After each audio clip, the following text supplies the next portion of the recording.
कल के एक और नए इंटरेस्टिंग वीडियो में आप सभी लोगों का स्वागत है। मेरा नाम है सुधीर और इस पर्टिकुलर वीडियो में हम बात करेंगे Nifty and bank Nifty option chain के बारे में। उसको समझने की कोशिश करेंगे, अंडरस्टैंड करेंगे। यहाँ पे आज जो अच्छी खासी रिकवरी नीचे से देखने को मिली है, तो क्या ये रिकवरी एक्सटेंड होगी? क्या निफ्टी दोबारा से 16,270 300 की तरफ बढ़ेगा? इस पॉइंट को हम समझने की कोशिश करेंगे। तो जल्दी से इस वीडियो को स्टार्ट करते हैं चेन डाटा पे और समझेंगे यहाँ पे कि निफ्टी का ऑप्शन चेन डाटा कैसा बना हुआ है और नेक्स्ट वीक निफ्टी कैसा मूव कर सकता है, मंडे का ट्रेडिंग सेशन कैसा रह सकता है, इसको हम अंडरस्टैंड करने की कोशिश कर रहे हैं। बट सबसे पहले बात करेंगे मार्केट एट 11 के वीडियो की। बट उससे पहले एक और अनाउंसमेंट है, जिन लोगों ने अभी तक जैकपॉट ट्रेडिंग कोर्स नहीं खरीदा है तो ऑफ़र बहुत ही जल्द ख़त्म होने वाला है, क्योंकि आज 15 जुलाई हो गई है। मोस्ट प्रॉब्ली 25 जुलाई के बाद उस कोर्स की फ़ीस जो होगी वो 3000 रुपीज़ होगी। और अगर आप उस कोर्स को लेना चाहते हो तो करंट प्राइस 1200 रुपये चल रहा है, जिसमें आप सीख सकते हो कि इंट्राडे ट्रेंड कैसे बनता है, कैसे आप 5 रुपये का ऑप्शन को खरीद के 20-25 रुपये पे या 30 रुपये पे बेच सकते हो आप, और कैसे इंट्राडे ट्रेंड को फाइंड किया जाता है। साथ ही साथ वहाँ पे मैंने अपनी वाइफ का पीएनएल रिपोर्ट भी शेयर किया है कि कैसे आप 10,000 15,000 से भी मार्केट में लाखों रुपए के प्रॉफिट कमाए जा सकते हैं। ठीक है, तो अगर आप इंटरेस्टेड हो उस कोर्स में तो डिस्क्रिप्शन में डिटेल्स दी हुई हैं, आप वहाँ पे चेक कर सकते हो। अब बात करते हैं यहाँ पे मार्केट एट 11 के वीडियो की। मार्केट एट 11 के वीडियो में मैंने आपको क्लियरली समझाया था कि शॉर्ट करने की ज़रूरत नहीं है, क्योंकि पिछले 2-3 दिन से कंटिन्यूसली मार्केट गिर रहा है। तो आपको नीचे से दोबारा से बाइंग आती हुई दिखाई देगी। तो आप देख सकते हो यहाँ पे मॉर्निंग में गैप अप खुला, नीचे आया, एग्जैक्टली इसने अपने प्रीवियस लो के आसपास इसने सपोर्ट लिया और यहाँ पे आप देख सकते हो कि ऑलमोस्ट आपको ट्रिपल बॉटम बनता हुआ दिखाई दिया और उसके बाद ये ब्रेकआउट आपको मिला एंड एट द एंड आपको निफ्टी डे हाई पे जाके क्लोज होता हुआ दिखाई दिया। बैंक निफ्टी थोड़ा सा यहाँ पे सीवियर प्रॉफिट बुकिंग में था थोड़ा सा, क्योंकि बैंक निफ्टी ने अच्छा मूव दिया था, निफ्टी ने तो वैसे ही अच्छा मूव नहीं दिया था। तो बैंक निफ्टी भी थोड़ा सा साइडवेज ही यहाँ पे रहा है।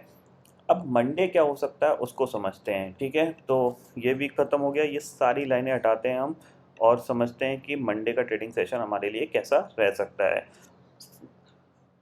तो सबसे पहले चलते हैं ग्लोबल मार्केट पे और इंडेक्सेस फ्यूचर्स में चलते हैं। तो यहाँ पे आप देखोगे तो डाउ फ्यूचर करीब 100 पॉइंट, नैस्डैक फ्यूचर 24 पॉइंट और यूरोपियन मार्केट भी करीब करीब पॉजिटिव कामकाज कर रहे हैं। ठीक है, यूएस मार्केट के अंदर पिछले 3 ट्रेडिंग सेशन में एक चीज़ अच्छी हो रही है कि मार्केट गैप डाउन खुल रहा है और गैप डाउन खुलने के बाद रिकवरी आ रही है। तो इसका मतलब क्या हो रहा है कि नीचे कोई ना कोई एक्यूमुलेट कर रहा है और कहीं न कहीं एक्सपेक्टेशंस ये है कि जो इन्फ्लेशन है जो 9.1 पे आई है, कहीं न कहीं पीक आउट होने वाली है, या तो नेक्स्ट मंथ में हो जाएगी या उससे नेक्स्ट मंथ में हो जाएगी। तो कहीं न कहीं अब मार्केट नीचे ये चीज़ समझ गया है, इसीलिए मार्केट में कोई भी गिरावट नहीं देखने को मिल रही है। साथ ही साथ आप एक चीज़ समझ लीजिए, 15 जुलाई आज हो गई है, कल परसों आपकी छुट्टी होगी। ठीक है, अब सीधा आप खुलोगे 18 जुलाई को। 18 जुलाई के बाद आई थिंक तो 28 या 29 को फेड का अनाउंसमेंट आना है रेट हाइक का, ज़ाहिर-सी बात है। उससे पहले आपको यूएस मार्केट के अंदर एक रैली बनती हुई दिखाई दे सकती है 2 से 3% की। कहाँ तक जा सकता है? अगर डाउ की बात करें तो डाउ अराउंड 31,500 या फिर 31,800 तक जा सकता है। यानी 1000 पॉइंट की डाउ के अंदर रैली और 500 पॉइंट की करीब नैस्डैक के अंदर रैली देखने को मिल सकती है। यानी नेक्स्ट वीक आपके लिए थोड़ा-सा पॉज़िटिव रह सकता है और आपको थोड़ा-सा पॉज़िटिव होके ही कामकाज करना चाहिए। पिछले 2 दिन से हमारी निफ्टी की क्लोजिंग नीचे आई थी, आज डेफ़िनेटली निफ्टी की क्लोजिंग भी ऊपर आई है। इसी चीज़ को एक्सपेक्ट करते हुए कि यहाँ पे यूएस के अंदर एक प्री इवेंट रैली हो सकती है 1-2% की। अगर 2% की भी होती है तो हमारा निफ्टी भी ईज़िली 16,300 को या 16,400 को टेस्ट कर सकता है। जब तक आप 16,000 के ऊपर ट्रेड कर रहे हो तो आपको पॉज़िटिविटी में ही कामकाज करना है। ठीक है? ये पॉइंट सारे समझ में आ गए होंगे। अब चलते हैं ऑप्शन चेन डाटा पे। एक बार रिफ्रेश करते हैं, यहाँ पे 21 जुलाई का डाटा है। ठीक है, अगर आप देखोगे यहाँ पे देखो 16,000 की कॉल पे 37 लाख का ओपन इंटरेस्ट खड़ा था, बट पुट पे आपको 46 लाख का ओपन इंटरेस्ट खड़ा हुआ है, जो कि जब मार्केट ट्रेड कर रहा था निफ्टी 16,000 के नीचे था, यहाँ पे 67 लाख का ओपन इंटरेस्ट खड़ा था। अपनी पोजीशन को छोड़ के गए कॉल राइटर, यानी यहाँ पे एक कह सकते हैं शॉर्ट कवरिंग भी मार्केट में थोड़ी बहुत आती हुई दिखाई दी है, जैसे हम 16,000 के ऊपर कामकाज करना स्टार्ट कर गए। 16,100 की बात करें तो यहाँ पे अभी 30 लाख का ओपन इंटरेस्ट खड़ा हुआ है और इसके ऊपर अगर हम निकलते हैं तो यहाँ पे ओपन इंटरेस्ट बढ़ता हुआ दिखाई देगा। अभी करेंटली 9.7 लाख का ओपन इंटरेस्ट खड़ा हुआ है, यानी 16,100 के ऊपर निकले तो फिर हम और ज़्यादा पॉजिटिव होंगे, फिर हम वही 16,270 280 के टारगेट के लिए प्ले आउट कर सकते हैं। ठीक है, इतना आपको यहाँ पे समझ में आ गया होगा। और 15,900 के नीचे जब तक नहीं जाते, कोई भी एग्रेसिव सेलिंग आपको आती हुई नहीं दिखाई देगी। और जाहिर सी बात है, जब ग्लोबल मार्केट में नहीं है तो हम क्यों नीचे जाएंगे। जितना होगा रिट्रेसमेंट वो ऊपर के लेवल से ही होगा, 16,200 16,300 से हम 15,900 की तरफ आ जाएंगे या 15,850 तक आ जाएंगे। लेकिन 15,850 के नीचे एग्रेसिव गिर जाएंगे, ये फिलहाल पॉसिबिलिटीज़ थोड़ी सी कम दिख रही हैं, क्योंकि किसी भी ग्लोबल मार्केट में कोई सेलिंग नहीं देखने को मिल रही है, तो हम क्यों गिरेंगे, जाहिर सी बात है। और नीचे लोअर लेवल पे आते ही वॉल्यूम वैसे ही घट जाते हैं, आप देखते हो कैसे थोड़ा थोड़ा थोड़ा मार्केट गिरता है।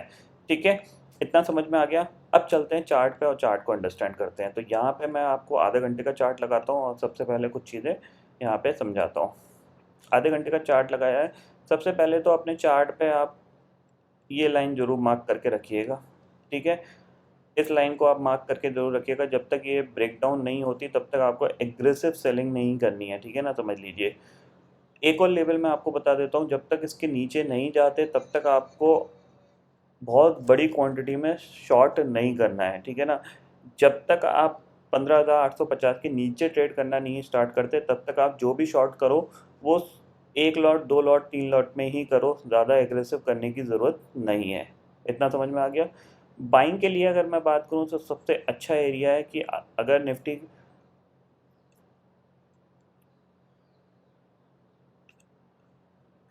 16,070 के ऊपर ट्रेड करता है, आप बाय करके काम करो। ऊपर टारगेट है आपके पास 16,160 का, और उसके बाद जो टारगेट है वो है आपका 16,270 का। ठीक है, इतना समझ में आ गया। यानी अगर हम 16,070 के ऊपर ट्रेड करना स्टार्ट करते हैं तो फिर आप बाय करके काम कर सकते हो 16,160 के टारगेट के लिए। 16,160 निकलता है तो फिर जो टारगेट है वो है आपका 16,270 का। ठीक है, इतना समझ में आ गया। थोड़ा सा जो बाइंग आएगी वो बहुत स्लोली आएगी, क्योंकि जाहिर सी बात है मार्केट एक रेंज के अंदर स्टक है। तो जब रेंज के अंदर स्टक होता है तो मार्केट के चलने के लिए बहुत ज़्यादा जगह नहीं होती, तो मार्केट बहुत धीरे धीरे धीरे धीरे ही चल पाता है।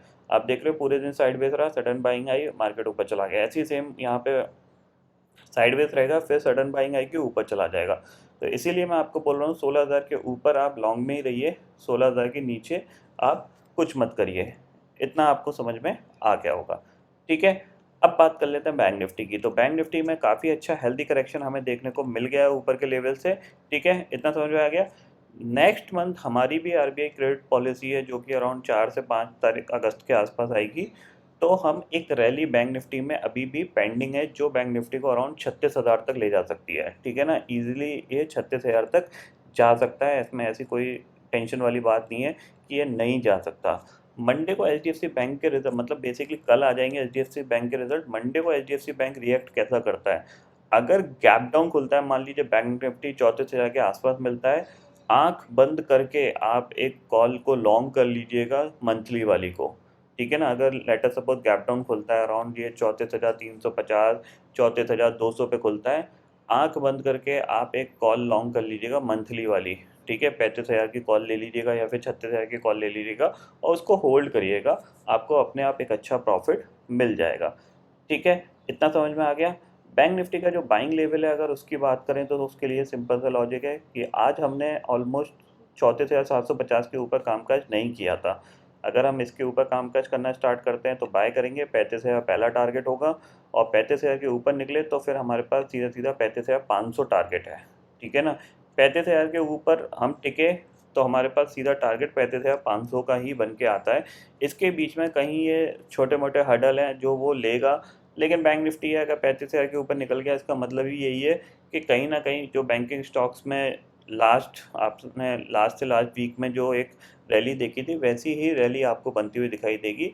ऑलमोस्ट काफ़ी अच्छा रिट्रेसमेंट हमने देखने को मिला है। और सबसे अच्छी चीज़ पता है आज के मार्केट में क्या हुई है, इसने 34,500 के नीचे कामकाज नहीं किया है।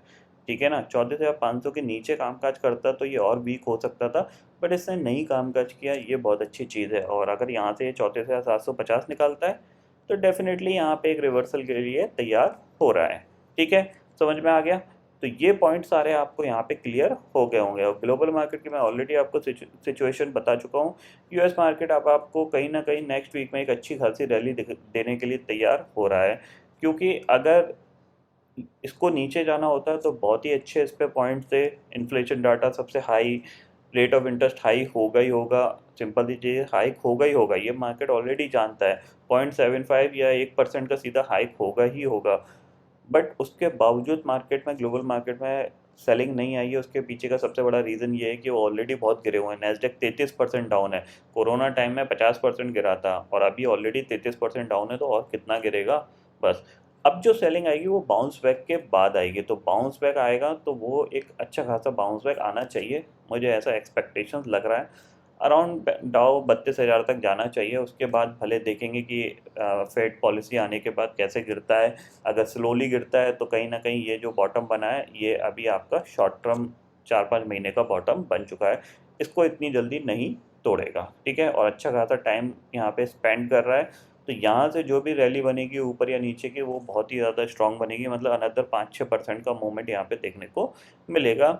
मुझे एक्सपेक्टेशन से ऊपर की बननी चाहिए क्योंकि ऑलरेडी मार्केट काफ़ी ज़्यादा गिरे हुए हैं, ठीक है। तो ये सारे पर्टिकुलर पॉइंट आपको यहाँ पे समझ में आ गए होंगे, तो आई होप दोस्तों ये पर्टिकुलर डाटा आपको समझ में आ गया होगा। दोस्तों फिलहाल इस वीडियो में इतना ही है। आई होप ये वीडियो आपको पसंद आएगा। वीडियो पसंद आता है तो लाइक और शेयर ज़रूर करिएगा और चैनल को जो सब्सक्राइब कर लीजिए, क्योंकि मैं सुधीर लेके आता रहूँगा हर दिन आपके लिए नए नए वीडियो। इसी के साथ शुक्रिया दोस्तों, जय हिंद।